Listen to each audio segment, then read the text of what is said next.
Hare Krishna. Hare Krishna. Right? What else did we learn yesterday? Let's try to understand.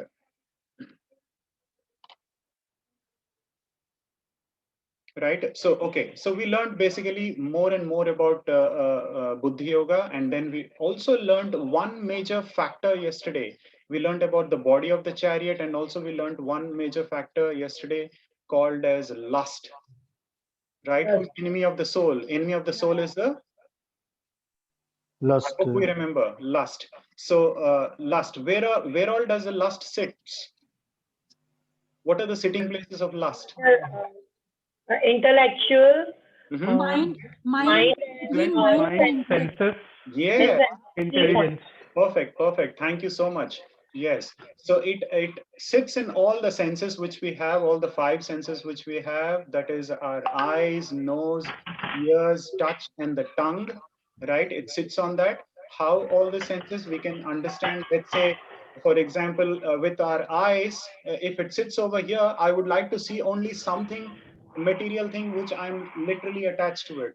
So these are the places it sits on it, and it has three layers of covering as well, which is really, really dangerous. And how we can defeat this particular lust, we also learned yesterday. And we also learned what is the Yuga Dharma. What is the only Yuga Dharma? Do you think we can perform sacrifices or homas in this particular Yuga Dharma? In this time, chanting we'll Hare not be able Krishna to mantra. do all that. So we will be doing Nama Nama Sankirtana. Sankirtanam. Yes, the best Yuga Dharma in this particular Yuga Dharma, the best thing is only Nama Sankirtana. No matter what, we cannot do any homas, yajnas, nothing will work, right? While we are trying to appease Chanting. anything else, the only Yuga Dharma is chanting, right? We also learned about that. Excellent.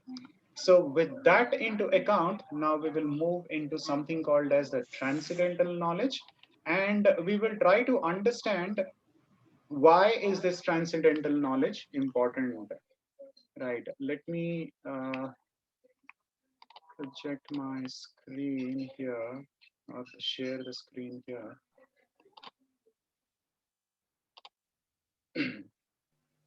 Okay, with your permission, I'm going to mute everyone now. Prabhuji, are you not doing on YouTube today? No, there are less number of participants, so we are not doing on YouTube. If there are more number of participants, we could, because yesterday we saw that barely there were any participants in the YouTube, because we had to keep a track of YouTube. Okay. Right. So, okay. With your permission, I'm muting all the participants so that there is no disturbance.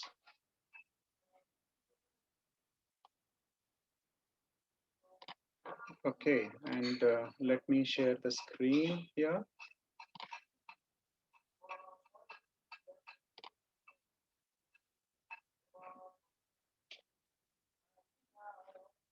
Are we able to see the screen? Yes, Prabhuji. Okay, thank you so much.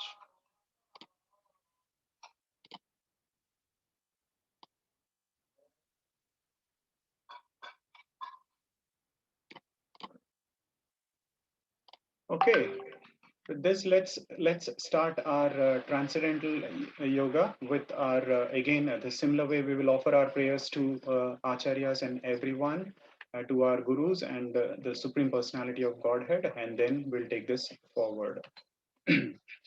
ॐ अज्ञानतिमिरान्धस्य ज्ञानाञ्जनाशलाकया चक्षुरुन्मिलितं येन तस्मै श्रीगुरवे नमः। श्रीचैतन्यमनोभीष्टं स्थापितं येन भूतले स्वयं रूपः कदा मह्यं ददाति स्वपदान्तिकम्।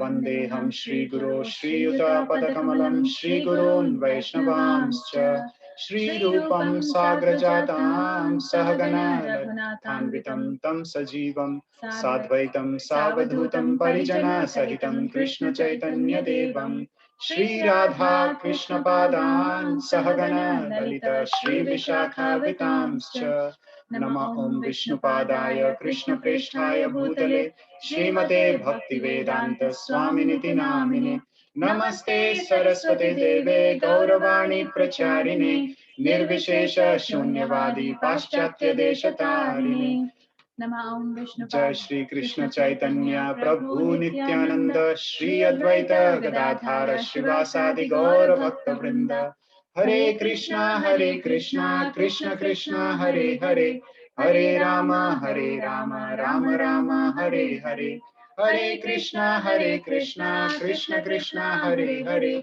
Hare Rama Rama Rama Hare Hare Hare Krishna Krishna Hare Hare Hare Rama Rama Rama Hare Hare.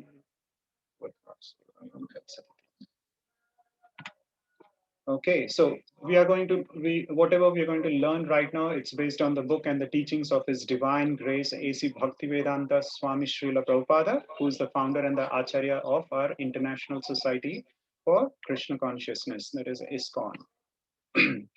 Okay, we just did a recap where we started off with the first chapter. It was about observing the army, the three participants who were observing the army with Dhritarashtra, Duryodhana, and Arjuna. And we embarked this particular 18 days journey with a mood of ultimate faith, right? And then we saw there were many signs of victory on the Pandava side, and then which shattered the hearts of the Kauravas. And then we saw Arjuna wanted to witness or wanted to see the armies, both sides of the armies. That's where he moved into the center.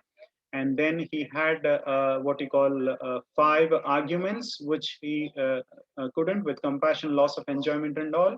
And all those were answered in the second chapter by Lord Krishna.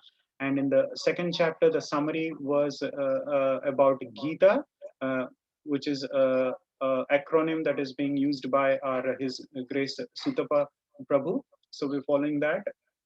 And we learned about Guru, then we learned about identity. What is our true identity, which is that we are not the body, but we are the soul. We learned loads and loads about soul, the confidential information about the soul, right? Najayate mriyate va kadachin, the soul cannot be killed or cut into pieces and all that. We learned that. And then we learned about 2 dharmas, that is the Swadharma and the Nitya Dharma. We learned a bit on day 3 about Varnashrama dharmas as well, right? And also we learned about a dhira, right? A sthita prajna or a dhira or a atmarama, how he controls his senses, his mind, his intelligence and everything, where he asks about how does he walk, how does he sit, how does he talk, how does he act. We saw all those things on day 2. Also we learned about bits and pieces of karma kanda, bhakti yoga and so on and so forth. Yesterday we learned about action or renunciation, right? And then he came up with a question saying, why should I act, or why can't I just renounce? Because there is a lot of activities that I have to do, that is forbidden activities that I have to do. So why should I be even doing that?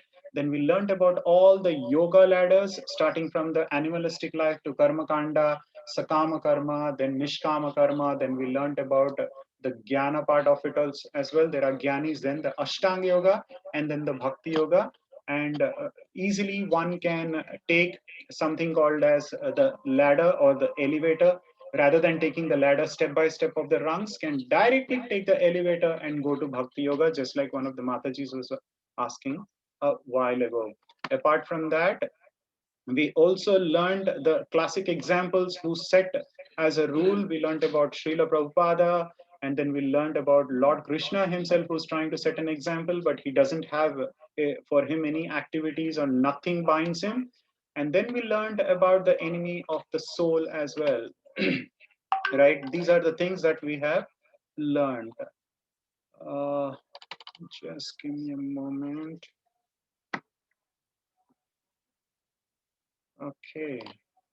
This is how we learn. Now, what are we going to learn in this particular chapter? Let's try to see that.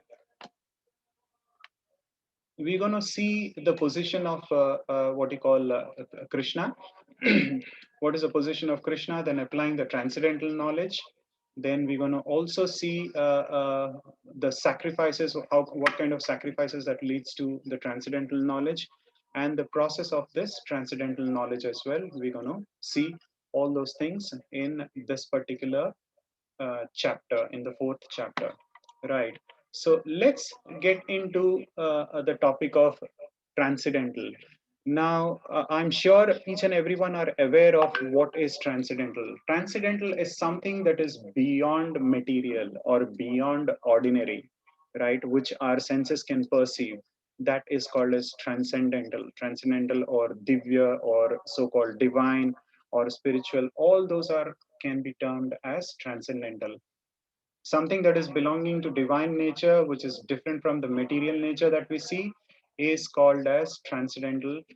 Is called as transcendental, right? When we say transcendental nature, means it's a spiritual divine nature. When we say transcendental food, it's nothing but the spiritual food that we take by offering what you call bhoga and then eating as a offering bhoga to the Lord, Supreme Personality of Godhead, and then eating that those remnants as a prasadam, right? And then transcendental work means any or every activity that we do for the pleasure of Sri Krishna is called as a spiritual service or the devotional service. That's what we term as. And transcendental vibration or the transcendental sound is the Omkara, which we call it as the Om Pranava, as listed in the scriptures, right? When we say Om Namo Bhagavate Vasudevaya, right? That's the sound vibration of the Lord Himself. That is also spiritual sound, like the holy names of Krishna or the pastimes of Krishna. Right now, are we at a stage of a transcendental? Yes, we are at a transcendental stage. Why we are at a transcendental stage? Because we are discussing the tattva about the Lord. That is exactly how we are transcendental. Okay, so anything and everything that is connected to Krishna becomes transcendental or spiritual. That's what we are trying to understand here. Moving on, then now we will try to understand the position of Krishna and why is it required for us to understand the position of Krishna, right? Where did the origin of Bhagavad Gita come from, and so on and so forth. We will try to see that. The first verse starts with Shri Bhagavan Uvacha Imam Vivashvate Yogam Proktavan Aham Avyayam Vivaswan Manave Praha Manurikshavate Abhravat. The personality of Godhead, Lord Shri Krishna, said, I instructed this imperishable science of yoga to the sun god Vivaswan, and Vivaswan instructed it to Manu, the father of mankind, and Manu in turn instructed it to Ikshvaku, right? So much of information only from one particular shloka itself. We have loads and loads of information here, right? Let's try to understand this a little bit more. What is that we are trying to understand here? So what we learned just now, Lord Krishna, first he gave the instructions to Vivaswan, who's the sun god, right? We call that Surya is the sun god, but sun god is a sort of a position, right? When we say Indradev, that is also a sort of a position. When we read the scriptures or the Vedas, that's how we will be able to understand that these are the positions. But the current sun god is Vivaswan. Now, how old is this particular Vivaswan? We will see that in the next slide. Let's moving on to the next slide.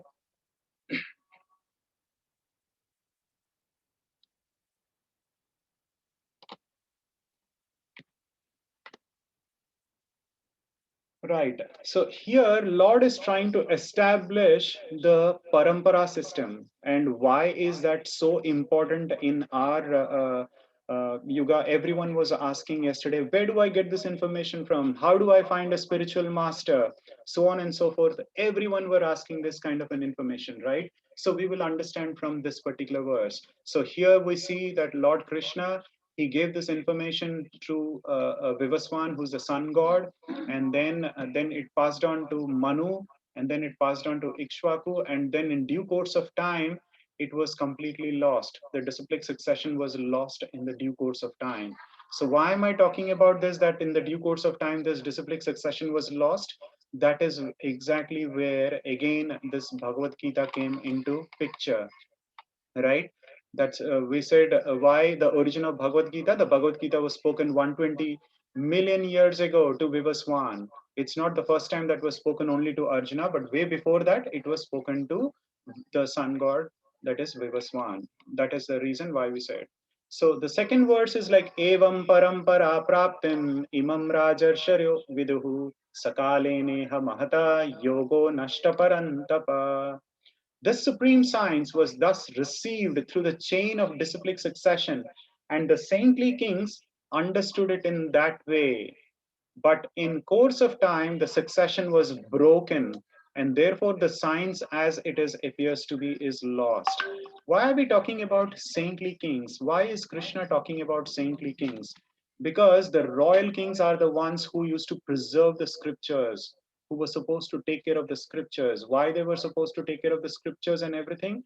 Because everyone has to follow the scriptures, so that everyone follows a proper culture and the culture is not broken or the culture is not lost. That's where the saintly kings comes into picture, right? But in due course of time, the succession was broken and that's how it was lost. Moving on, we also spoke about this in our earlier, what you call, discussions in our earlier days, that there are four bona fide sampradayas, right? Or there are four bona fide sects or the places where you will be able to, or one will be able to understand about Lord Krishna. Who are they? From Lord Brahma. So Lord Krishna gave on this message to Lord Brahma and also to Lakshmi ji, right? And also to Lord Shiva and to the four Kumaras. So this is the Lakshmi or the Sri Sampradaya, and then we have the Rudra Sampradaya, and then we have the Kumara Sampradaya, and then we have the Brahmamadeva Gauda Sampradaya. So we are from the Madhvacharya or the Gaudiya Sampradaya. ISKCON comes under the first one. And then we have Lakshmi Sri Sampradaya as well, which is by Ramanujacharya, and then we have Shiva as well as the four Kumaras, the Rudra Sampradaya. So these are the sampradayas which are the bona fide sampradayas one can learn about Lord Krishna, his pastimes, about the scriptures, so on and so forth. So on the right side here, we have given the disciplic succession as well, how it has come from various, from what you call Lord Krishna to Brahmaji and so on and so forth, how it has descended finally to Srila Prabhupada, who's our spiritual master, Bhakti Siddhanta Saraswati, and then Babaji Gaur Kishore Maharaj, and then Jagannath Baba. All these things, all the disciplic succession are listed over here. And the best part is, what you call 500 years ago, Chaitanya Mahaprabhu also descended over here in. So that is how in the age of Kali Yuga is. So while we will see the yugas in a while, but we will also need to think that while we call this Kali Yuga as the Iron Age, because Lord Chaitanya Mahaprabhu descended here, we can call the current age is also as a golden age. The first 10,000 years are called as a golden age because that's where Chaitanya Mahaprabhu descended here just 500 years before. Okay, so we will move on to understand this a little bit further. Why do you think Krishna chose only Arjuna? Why he did not choose anybody to give this transcendental knowledge, right? Because there are certain qualifications and qualities that are required to gain this knowledge. The reason why he gave him is that very ancient science of the relationship of the Supreme is today told by me to you, O Arjuna, because you are my devotee, right? That's number one. And as well as my friend Sakha, and then the devotee. And therefore, understand this transcendental mystery of this particular sign. Arjuna was a devotee of Krishna. He knew that he's the supreme personality of Godhead.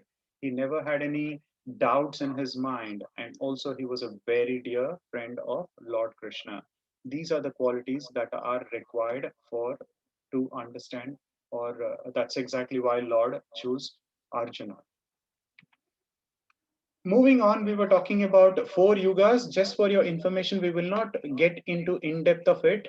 Just for our information about four yugas, I'm sure everyone is aware of it. It's a cyclic age. The Satya Yuga, we see here the most part of this particular circle is covered by the Satya Yuga, where the average lifespan of a particular individual was, you can see how it is 100,000 years, right?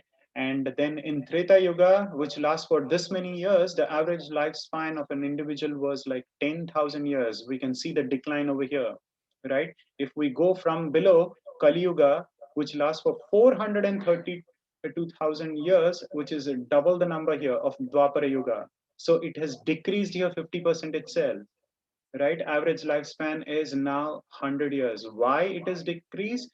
Because the more and more we are into Kali Yuga, Kali means quarrel. We are always agitated in this yuga. We are always restless as well. We don't believe in the scriptures or the shastras. We never believe in anything. We just want to do whatever we feel like. So that is exactly about our four yugas. So Bhagavad Gita came to earth 2 million years ago. That is how in Dwapara Yuga, Lord again came on the what you call in Dwapara Yuga. He came down on the 28th cycle part of it of the Lord Brahmaji. We will see that. I think in FAQs we had shared you one day of particular Brahma. Maybe we can talk in the upcoming chapters about the day of Brahma. But for now, we need to understand that he came in the Dwapara Yuga. The Lord descended himself as Lord Krishna and he came here. So he takes what you call various times he takes to come to, he descends down to the earth for various reasons. We also understood yesterday that why he comes to the material world. He comes to the material world for three reasons. And what are the three reasons? One, because he would like to protect his devotees. And number two, he would like to annihilate the miscreants. And number three, because he would want to establish the religious principles. That is exactly why he comes down. He appeared as the son of Devaki. And we need to understand that when he came to the material world, he's never affected by any three modes of the material nature. And Lord's body does not change, but he comes in his transcendental body. But we have a material body which grows and grows from childhood to birth and disease, and finally we die, right? That is what the subject matter here for us to understand, right?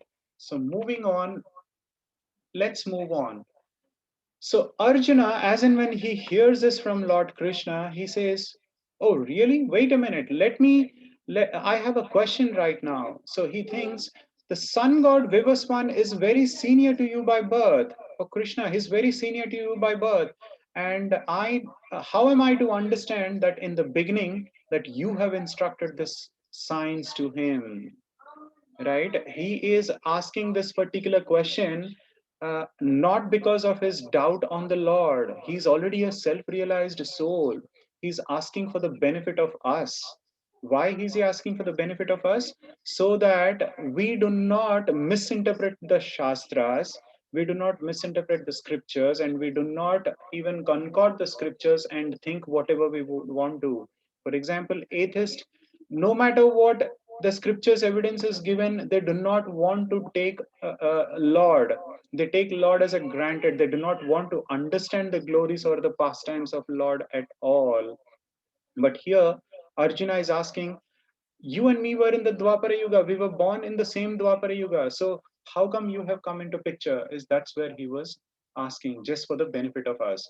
But a devotee who has surrendered to the Lord, for him it does not matter, right? It does not matter to him at all, because uh, uh, he's putting forth this question. As we saw, it's only for the cause of us. So for him it does not matter, because he knows the Lord is conscious of everything. He knows that he has an innumerable potency, the Lord. He appears on by his own will. It doesn't matter anything. Whenever he wants to, he appears it. And for him there is no birth or death. Whenever he would want to take a position, he will take the position, right? If we remember, he took the position in the Kali Yuga as Lord Chaitanya Mahaprabhu as well. Okay, moving on further, we will see how Krishna responds to this particular question. The personality of God had said, "Many, many births, both you and I have passed, Arjuna.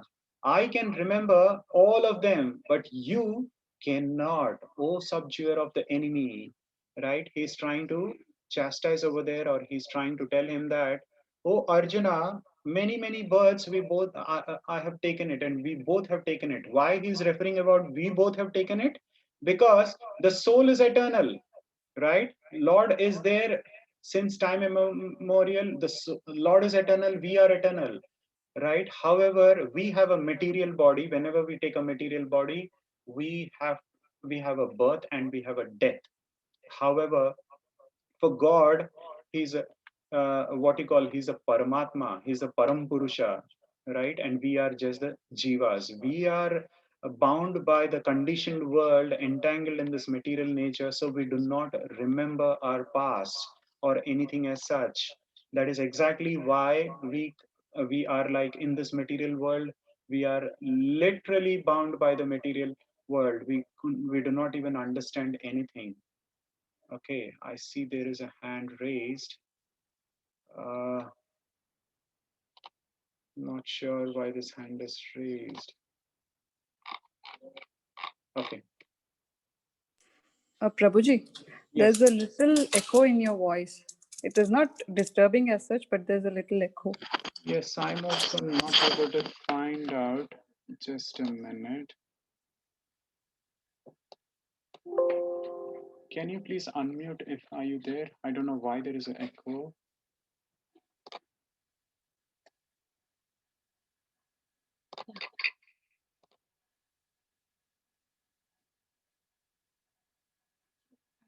Yes, Mataji.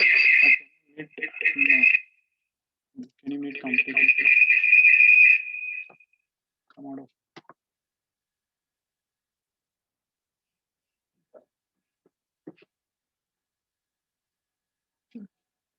Yes, is still there an echo? Now it's better, Prabhuji. Okay. Okay. I think this was. That was a problem? Okay. Right. So we were talking about how Krishna has responded to the question of Arjuna, right? So we will move on further. Yeah, still there is an echo. This. I don't think this is an echo. This one. This one. Why is there an echo? No, I can't switch off. Yeah.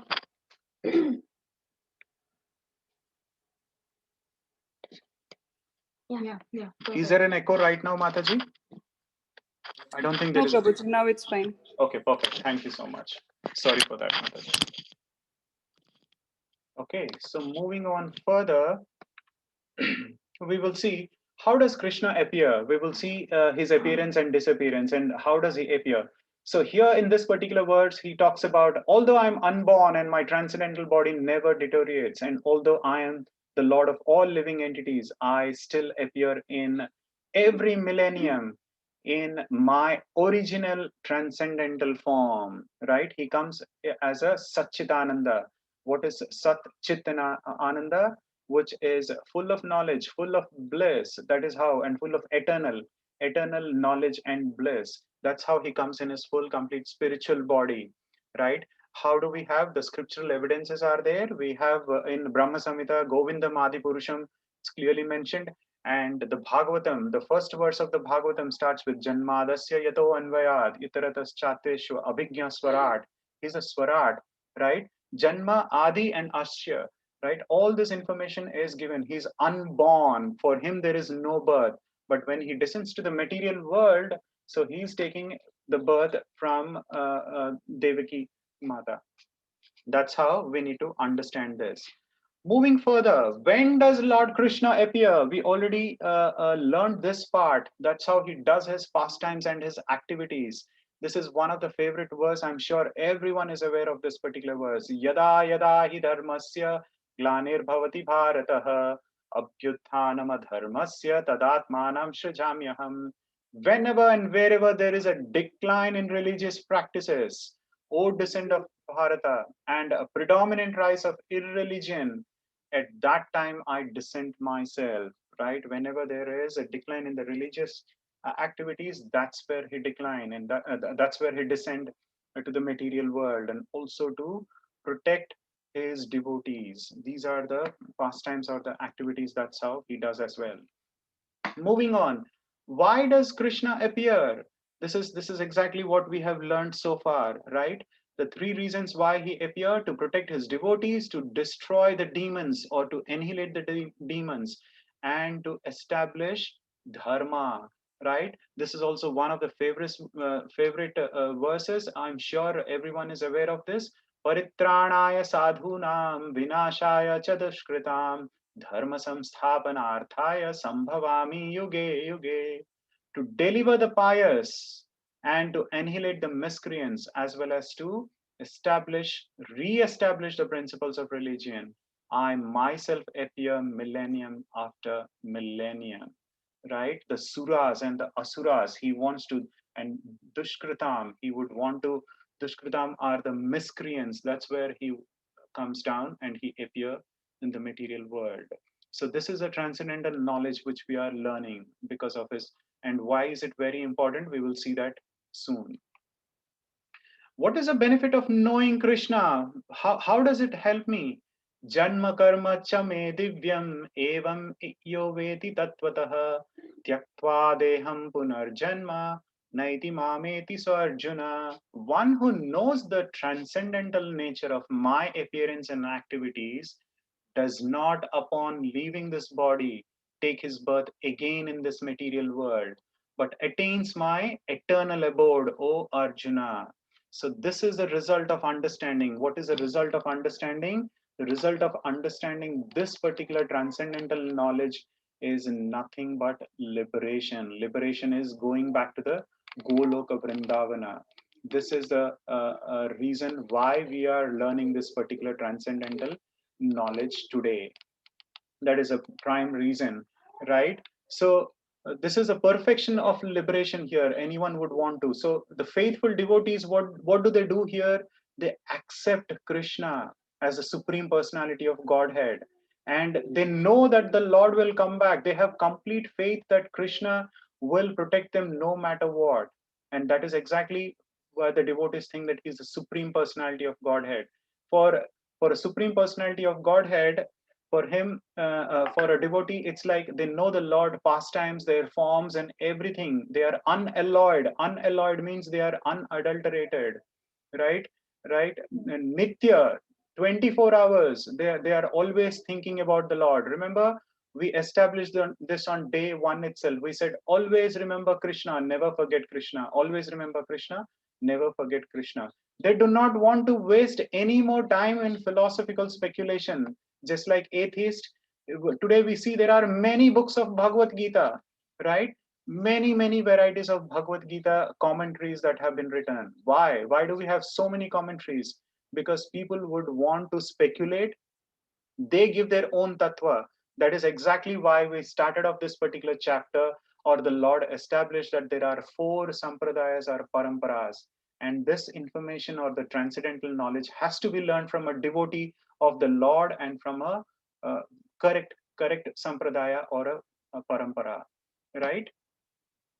And why is this particular verse very important? Because we are in this material world. Remember, we spoke about Janma, Mrityu, Jara, Vyadi. Janma, that is, we are born. Mrityu, which is death. Jara and Vyadi. Vyadi is a disease. Jara is an old age. So we have to overcome these four things in this material world.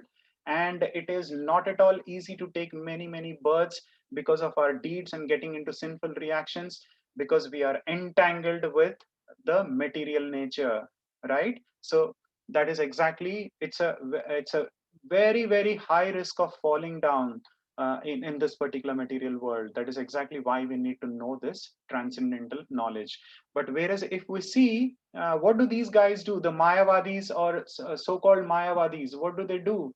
It's like you have a bottle of honey. So Srila Prabhupada very nicely quotes in the purport of this particular verse that there is a bottle of honey, but they want to just lick the outer part of the bottle. They do not want to taste the honey at all because they do not believe in anything, right? So that is what Srila Prabhupada mentions about such kind of people, like Mayavadis or impersonalists, so on and so forth in this verse. Right. So moving on. So this is the first part which we have seen, the position of Lord Krishna.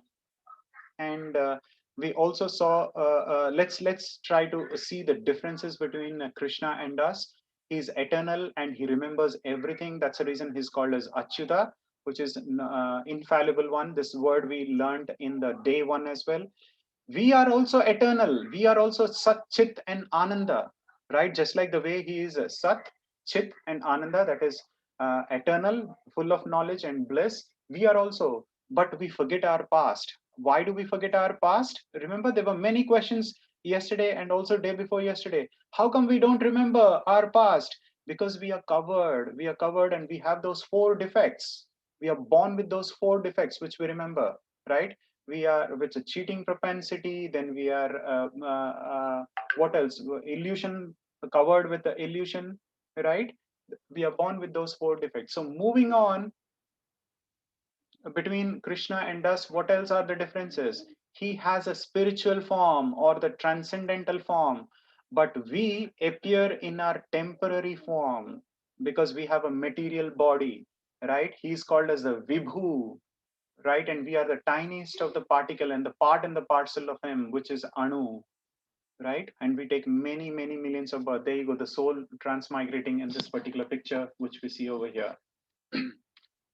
Moving on further, he appears by his own will, Atma Maya. Whenever he wants to appear, he will appear. He doesn't have a time or a circumstances or a place. Whenever he would want to, he will appear.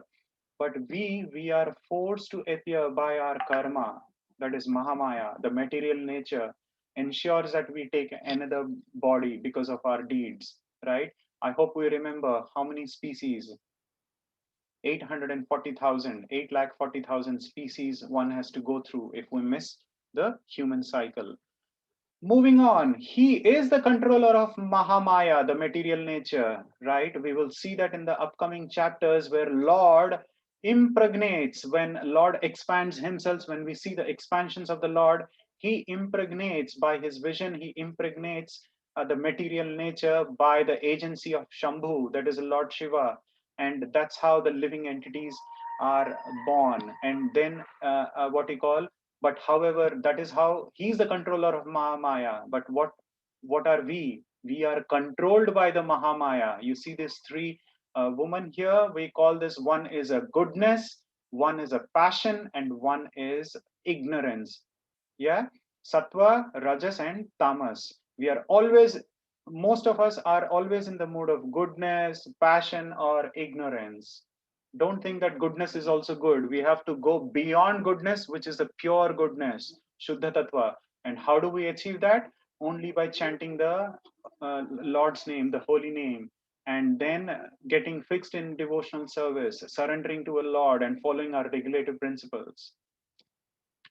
Okay, moving on, the difference, he remembers all the births because for him, he's unborn, eternal. We are also eternal, but we take a material body. We forget because our body changes. We go through those changes, Janma Mrityu Jara Vyadhi. Right, moving on. There is no difference in his body and the self. He's Advaita, right? Advaita Ananta. But the soul acquires an external body. The soul needs a particular body in this material world, right? There are something called as a gross senses. We need a gross body, and a subtle is mind, intelligence, and false ego also gets into a particular body. That is how our body is made up of. That is the difference between Krishna and us. Right. So now that we understood the position of Krishna, his appearances and disappearance, why he appears and all, let's try to understand how to attain transcendental love for Krishna, right? Vitaraga bhaya krodha manmaya mamupashritah bahavo jnana tapasa putamadbhavam agatah. Being freed from attachment, fear and anger, being fully absorbed in me and taking refuge in me, many persons in the past became purified by the knowledge of me, and thus they have attained the transcendental love for me, O Arjuna. He's trying to explain. So can we also get the transcendental love of Krishna after understanding the position of Krishna? Who is he? What was he? When was he born? Right? Is there a birth for him or not? What are the expansions that he take? When does he take the expansions? How do we connect with him? Once we understand that, can we also attain this transcendental love? Of course we can attain this transcendental love. How can we attain this transcendental love? By being freed from attachment, right? By being freed from attachment, by freeing from bhaya, fear of personal spiritual identity, and also krodha, right? Krodha, conception of any kind of a void resulting from frustrations of life, all those things, right? But if we take these personality impersonalities, they cannot understand the personal nature of God. They do not. They just want to concoct the things. So this is the ultimate solution. If we want to attain this, there is a very easy way of attaining this. So we need to get into bhakti, the mode of bhakti. There are what we call shravanam, kirtanam, deity worship, so on and so forth. Either one can get into any of these things, one or more of this, or at least just do kirtanam. That's more than sankirtana yajna. That's more than enough. Under the guidance of a bona fide spiritual master, if we take the complete shelter of the Lord and follow the regulative principles, there are four regulative principles in which we need to follow in Krishna consciousness, right? Once we follow these four regulative principles, we can easily attain that. We will see those four regulative principles in the upcoming chapters as well. So that's the importance of this particular verse. So moving on, there you go. This is what we learned. The result of understanding this transcendental knowledge is liberation or going to Goloka Vrindavan. That is, from liberation, we will go to love. Why it is mentioned here, from liberation to love? Because remember, I was trying to, if anyone remembers yesterday, we said we once we go back to the spiritual world, we are not looking for moksha or so-called mukti. Once we go there, we still want to serve the Lord. We want to serve the Lord in the five rasas. People might ask later, at later point of time, you might ask, what is the difference between Vishnu, Narayana, Krishna, and all? Well, I will give an answer right now saying, yes, all are the same. All are the expansions of Lord Vishnu or Lord, Krishna himself. But Krishna exhibits five what we call additional rasas, but others, let it be Narsimha or any of the Dashavataras, they do not exhibit these five rasas. So once we go back to the spiritual world, we can get into any of these rasas. This is little advanced topic which we will understand that later. Okay. So moving on, then there is a question which what you call Lord is establishing that as well here. Do all the paths lead to the same destination? The answer is no. Why is he trying to say this? Ye yatha mam prapadyante tam satheva bhajami aham mam vartamanu manushyah partha sarvashah. As all surrender unto me, I reward them accordingly. Everyone follows my path in all respects. O son of Pritha, he's trying to explain here, right? He's trying to establish here very clearly in this next section. Krishna rewards everyone according to the way they surrender, right? Remember on day two, we learned about three ways of realizing Lord.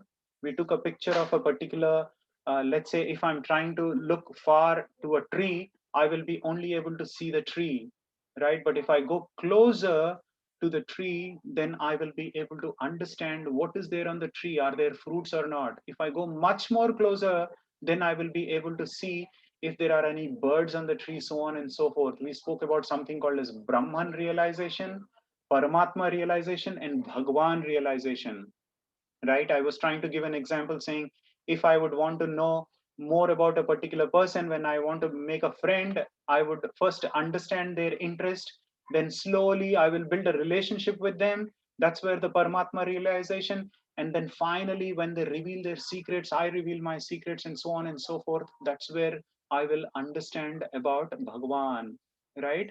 We will try to understand, because Krishna reciprocates based on all our desires. Why? Because he is the Yajneshwara. He is called the Sarvaloka Maheshwaram, right? But impersonalists or Mayavadis, they believe only in the effulgence of the Lord. They believe only in the Brahma Jyoti, right? There is something called as a material world, and there is something called as a lower spiritual world and a higher spiritual world. The lower spiritual world, we have something called as a Brahma Jyoti, which is the effulgence of the Lord. For example, if you remember, we also gave an example of sun, right? Sun planet, that is the sun god who's over there, and the sun planet, the area, and then his sun rays as well. It does, the sun rays doesn't mean that sun is not there. The sun rays also means that it is a part of the sun, or it is sun himself. Similarly, so Mayavadis think that this particular effulgence is effulgence itself is a lord. But however, a devotee understands that all these things, and he wants to get into those five rasas.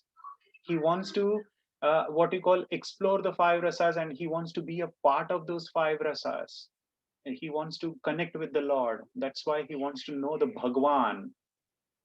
Okay. Moving on, we will now move on to the next slide.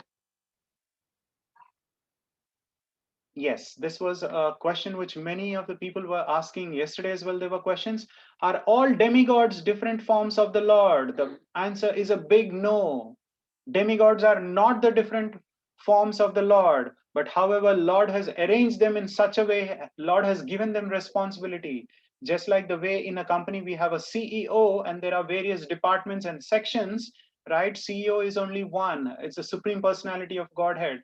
But however, he has given them additional responsibilities to take care of it. Like Indra takes care of whatever, then Vayudeva takes care of whatever. Similarly, everyone has a particular department. Men in this world desire success and fruitive activities, and therefore they worship the demigods. Quickly, of course, men get results from fruitive work in this world. Let's try to understand. But why demigod worship? Because we in this material world, Jiva in the material world has a very strong desire, and we want to fulfill the desire no matter what. That's exactly why we do certain yajnas, homas, and so on and so forth. We just go to the demigods and pray them. So what happens? These demigods will give those fruits, but they do not purify our soul. However, Lord, if we pay to Lord Krishna, Lord Krishna also gives the fruits, but at the same time, he purifies our sins. Right? The more we ask anything and everything to demigod, those are all material benefits. But Krishna doesn't give as a material benefit. He ensures that yes, whatever benefit I'm giving to a devotee, so that he advances in the Krishna consciousness. That's what we need to understand from this particular verse. So moving on, do you think Supreme Lord is similar to demigods? What is a let's differentiate here between Supreme Lord versus a demigod. Are they both equal? No, the demigods are also in the material world. Just like they are also jivas, they are also the living entities. They also have a birth as well as a death, right? So demigods are parts and parcels of the Supreme Lord, and Supreme Lord is the complete whole. He is the Purnamadam Purnamidam, Purnat Purnamadachyate. He is the complete whole. Demigods, right? Who are the demigods? They are the living entities with material powers. Vishnu and Narayana, who are these Vishnu and Narayana? Are from the spiritual world, and they are different expansions of Krishna. For example, for my kid at home, I'm his dad, right? But when I'm in office, when he comes to me into my office, in my office, when he visits me, yes, I'm his dad, but I will behave with him the way I have to behave in my office. But when I'm at home, he can climb on me, he can do whatever he would feel like doing with me. So this is exactly, so what I'm trying to explain is Vishnu, Lord Krishna expands into Vishnu for certain activities or certain responsibilities. Same is the case with the Narayana. So that is how he's taken up certain responsibilities, which we will see that. So first Krishna expands himself into the Balrama and so on and so forth. We will learn all those expansions a little bit in the upcoming chapters, but not today. But again, why demigod worship? Because the jivas, right, the living entities are mad for temporary things, and they are not interested in the permanent things, which is Krishna consciousness. Krishna consciousness is connecting to the Lord and going back to the Lord. So that is why they are the Goloka Vrindavan or to the spiritual world. And we are not looking for permanent happiness. Today, whatever I want, I can request or I can pray to the God and I will get it. Will I be satisfied? No. Tomorrow again, I will have much more material desires. Right, moving on. That's exactly why Lord has established something called as the Varnashrama Dharma, which we have already seen or already discussed about this in the previous chapters. Chaturvarnam mayashrishtam gunakarma vibhagasaha tasya kartaram apimam vidhi akartaram avyayam. According to the three modes of material nature, and the work associated with them, the four divisions of human society are created by me. And although I'm the creator of this system, you should know that yet I'm the non-doer being unchangeable, right? Lord is not bound in this particular varna and the ashrama. Let's understand that. Why Lord is not bound in the varna and the ashrama while he is created? Because he's not in the material world while he might be the creator, right? He has created something called as a Brahmana, who is always in the mode of goodness. Kshatriya, they are almost in the mode of passion, and then he has created something called as a Vaishya, or the administrative part, and the Shudras, who are always in the mode of ignorance, right? But there are these days Shudras. We all are Shudras. We all belong to the Shudra categories itself. There is in the Kali Yuga, there is nothing called as a Brahmanas over here. Sorry about that. But however, once we get into Krishna consciousness, we become a true devotee and we become a true Vaishnava, which is higher and higher than the Brahmana, right? And that is the best part of getting into Krishna consciousness, because a person, a Vaishnava, understands how to control his senses, who has regulated his senses and he's already leading a regulated life. For a Vaishnava, there is nothing called as a fruitive benefits. He doesn't look for any fruitive benefits because he offers everything to the Lord. And why he has created this particular system? Lord has created this system so that we elevate, one can elevate from the animalistic life to the human status. And this way they can purify themselves in this particular Yuga Dharma or in this particular Yuga. Sorry about that. Moving on. This is how the prescribed duties. We have also seen our Swadharma or the Nitya Dharma. Nitya Dharma is connecting always. Our soul's nature is to connect to the Lord, serving the Lord, and Nitya Dharma is our prescribed duties. So whatever prescribed duties we are there, how does it work? Prescribed duties helps to purify and spiritually elevate. So here we are trying to say always we need to be in action. We cannot be in a renunciation mode. So what is the criteria for this division? Based on our guna and the karma. We need to identify what are we best at, right? And also based on our karma. It's not based on our jarma. Because I'm born in a Brahmana family, I will not become a Brahmana. And because I'm born in a Kshatriya family, I will not become a Kshatriya, right? It's based on my guna and my karma. So where is the position of Krishna here? He's above all the system. That's what we try to understand. So why did Lord create this Varna and Ashrama? This is exactly what we learned, because we can elevate our animalistic life status or animalistic status to the human status. Moving on, we might think, wait a minute, didn't Krishna also act as all these four categories of Varna and the Ashrama, right? As a cowherd boy, he acted. As a Kshatriya, he acted in the battlefield.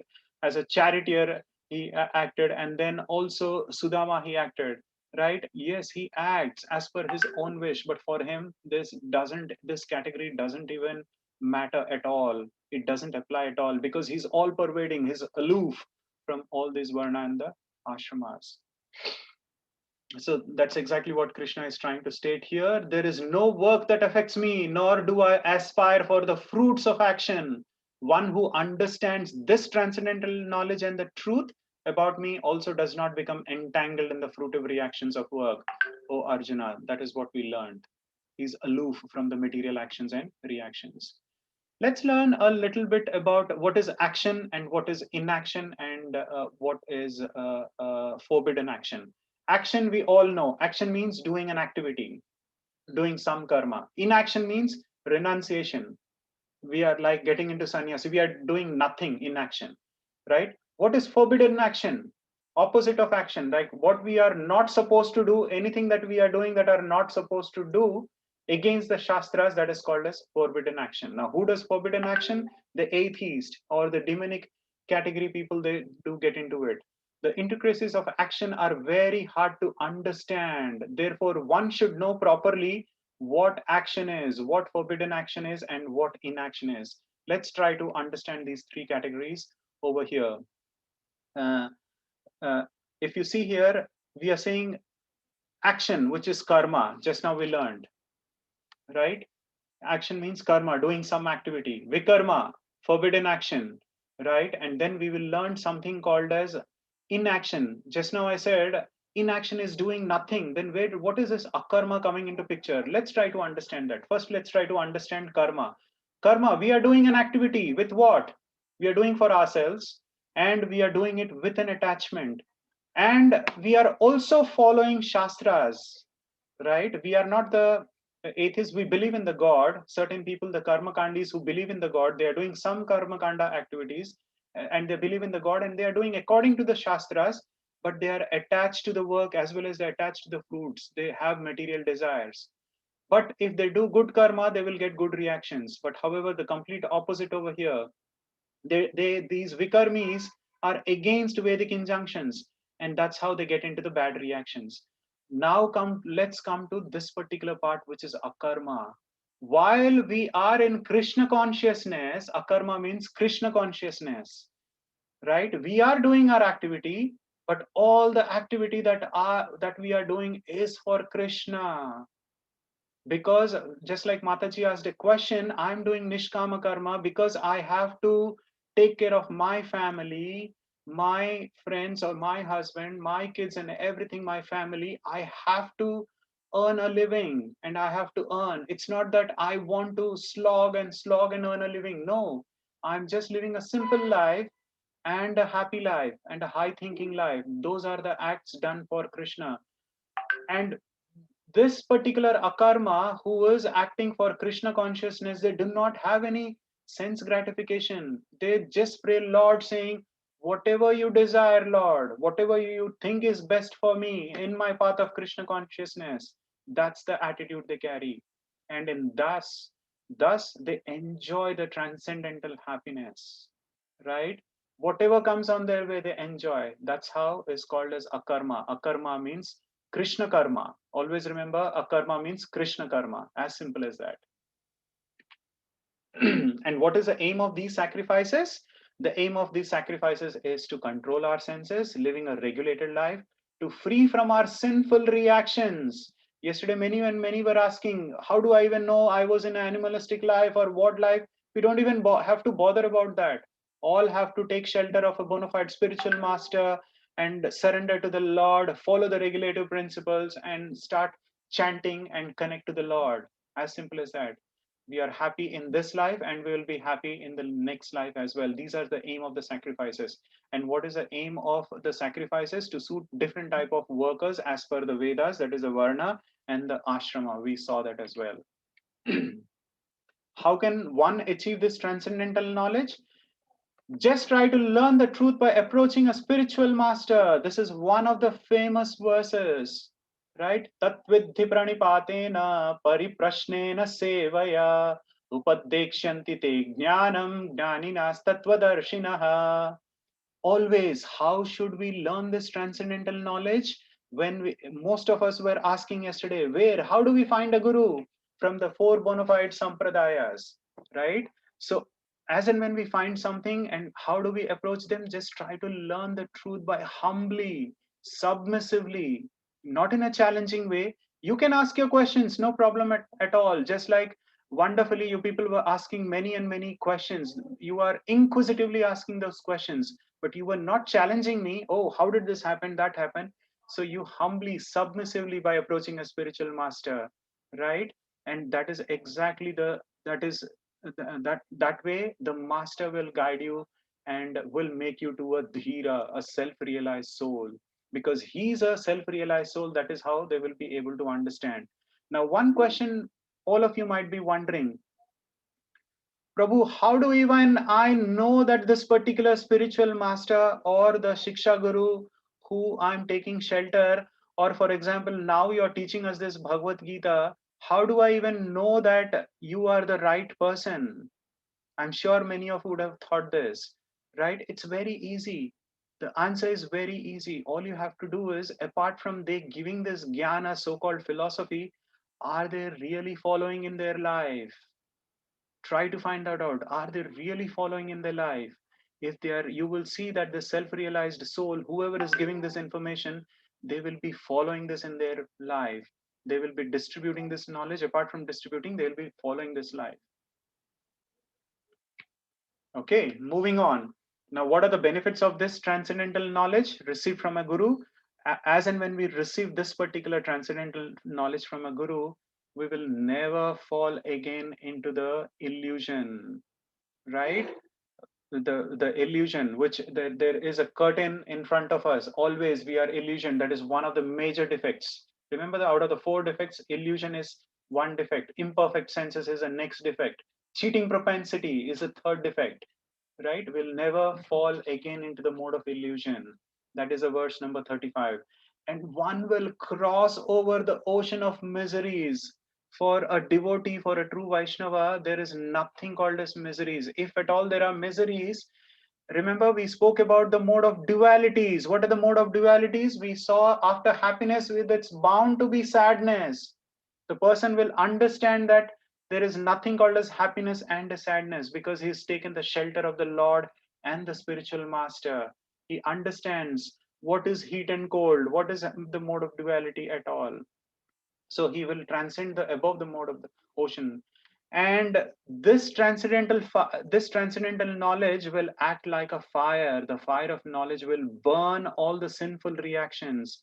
For a person who is doing a karma, or who is doing Krishna conscious activity under the mode of a Krishna consciousness, or following Krishna consciousness, for them there will not be something called as good reactions or bad reactions.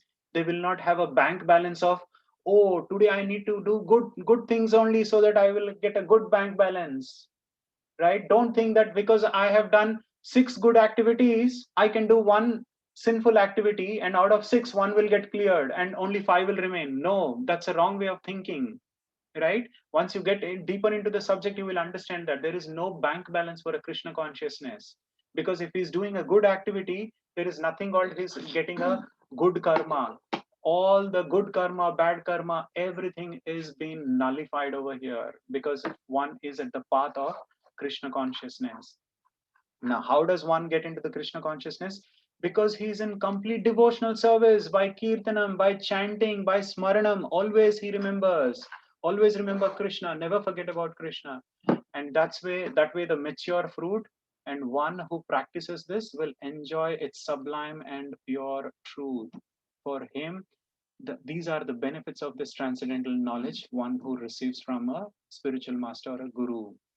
Now, who can achieve this knowledge and who cannot? Let's try to understand. A faithful man who has dedicated, who is completely dedicated to the Shastras and to the spiritual master, and who will be able to control the senses, will be able to get this knowledge. And who cannot? Who cannot get this knowledge? The atheist who try to experiment. For them, everything is an experiment. They live in the mode of ignorance, right? And they are faithless persons who doubt everything. They doubt at every part. They doubt, oh, wait a minute, oh, how is this possible? Oh, really, I cannot see God. But they don't, but they literally forget that, do they really have the senses to see the God?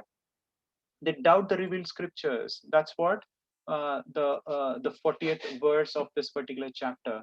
So the conclusion of this particular chapter, we can end with this conclusion saying, one who acts in devotional service, right? One who acts in devotional service, taking shelter of the Lord, renouncing the fruits of his actions. You can still act, you can get into your activity and you can work, but you're renouncing the fruits of your activity.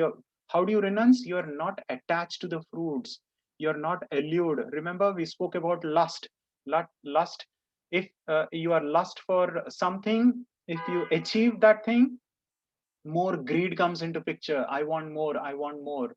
If you don't, if you're lusty about something and if you don't get it, what comes into picture? Anger comes into picture, right? So however, if you renounce the fruits of your actions, and whose doubts have been destroyed, completely destroyed, once you learn about Krishna and the Shastras, because you are above the transcendental mode and you get this transcendental knowledge. That is the conclusion of this particular chapter. That's how Krishna enlightens with this transcendental knowledge to Arjuna. Okay, so that's where we can stop this particular chapter by singing the Mahamantra or by chanting the Mahamantra once. Hare Krishna, Krishna Krishna, Hare Hare, Hare Rama, Rama Rama, Hare Hare, Hare Krishna, Krishna Krishna, Hare Hare, Hare Rama, Rama Rama, Hare Hare. Hare Krishna, Krishna Krishna, Hare Hare, Hare Rama, Rama Rama, Hare Hare. Thank you. Thank you so much, everyone, for listening to the session. I think just delayed by another, what you call 10 minutes. Sorry for that, for extending the session. Okay, so we can take up question and answers right now.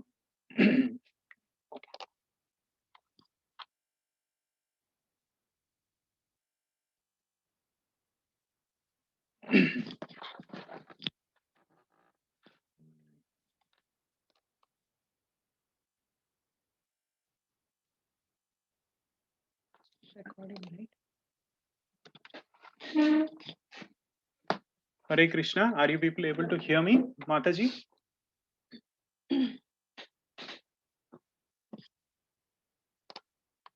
Okay. Let's open the chat as well for any questions that you would want to ask.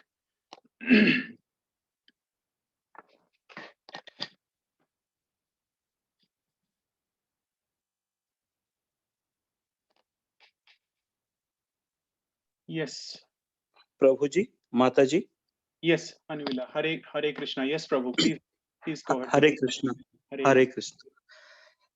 I have one small doubt, Prabhuji and Mataji. The Krishna, the actual mother and father of Krishna, Vasudeva and Devaki, they have given the birth to the Lord Krishna, and he was raised by Nanda and Yashoda.